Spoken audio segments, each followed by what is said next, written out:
skills hari ini adalah PLS, bertujuan untuk menolongkan nyawa orang atau pertolongan pertama. Pak, bangun Pak. Kita pastikan apakah ada nafas atau tidak.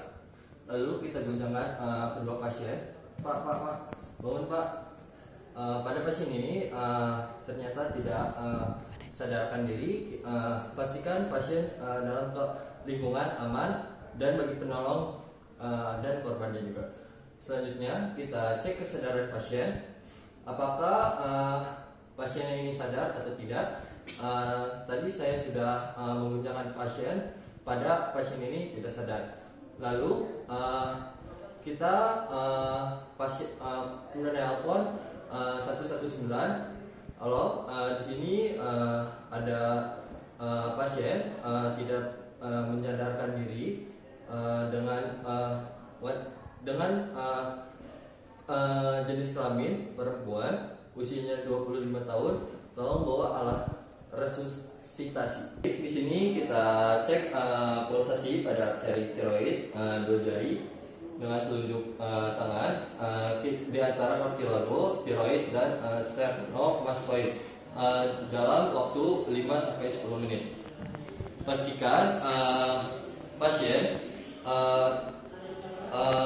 bahu kaki dengan sejajar bahu pasien. Lalu kita lakukan RDP selama 5-10 kali. Lalu lakukan tangan kita di atas di kedua pada dada pasien. Lalu kita hitung selama 10 kali.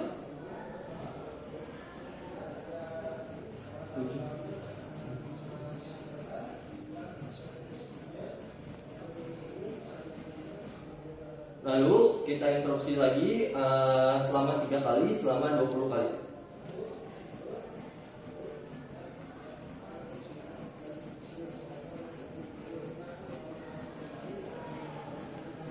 Lalu interupsi yang ketiga selama 20 kali.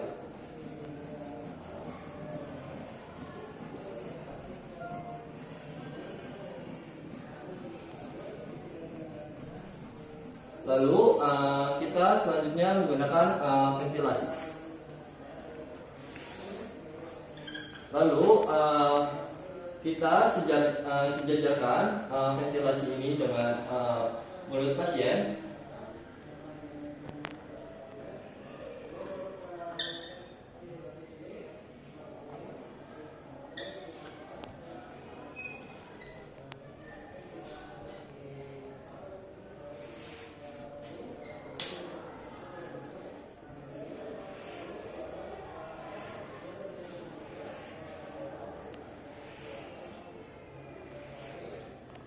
Lalu buka napas jalan pasien. Kalau misalnya jika tidak ada trauma, kita lakukan head shoulder, kita ke ataskan. Kalau misalnya terdapat trauma, kita lakukan jaw thrust.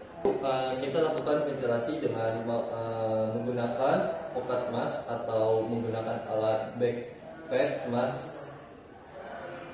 Pastikan menggunakan dengan prinsip C di atas masker dan mengikat rumus mandibula.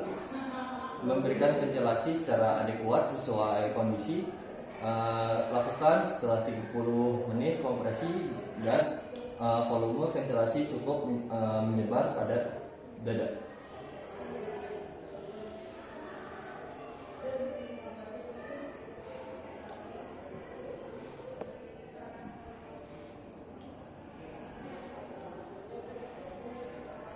Lakukan setelah 5 sirkulasi ventilasi 2/2 tanpa interupsi atau lakukan ventilasi bantuan.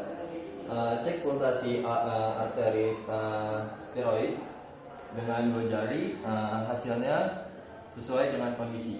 Jika tidak yakin merasakan denyut nadi, kita lakukan sebanyak 5 kali sirkus kemudian evaluasi. Baik, pada pasien ini terdapat arteri. Ingin menjawab pertanyaan mengapa arteri tiroid dipilih untuk pemeriksaan pulsasi. Karena arteri tiroid dipilih karena merupakan arteri besar yang harus berasal dari aorta yang masuk darah ke otak, sehingga pulsasi masih dapat diraba meskipun tekanan darah sangat rendah saat henti jantung. Yang kedua, mengapa perabaan arteri karotid maksimal 10 detik? Pemeriksaan nadi hanya boleh 5-10 detik karena menghindari keterlambatan PCR. Jika terlalu lama pemeriksaan nadi, tindakan resusitasi bisa tertunda, mengurangi kesalahan penilaian. Pada kondisi darurat, pulsasi kadang sulit diraba sehingga pemeriksaan lama dan menyebabkan keraguan. Mengapa kedalaman kompresi dada harus 5-10 cm? Kedalaman kompresi 5-10 meter agar jantung tertekan secara efektif.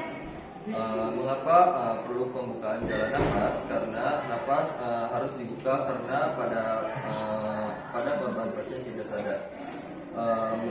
Jika ada nadi tidak ada nafas, mengapa ventilasi? Jika masih ada nadi berarti jantung masih memompa darah. Mengapa korban yang pulih di tapakan recovery menjaga jalan nafas tetap terbuka, mencegah aspirasi jika pasien minta. Baik, sekian slide hari ini. Wassalamualaikum warahmatullahi wabarakatuh.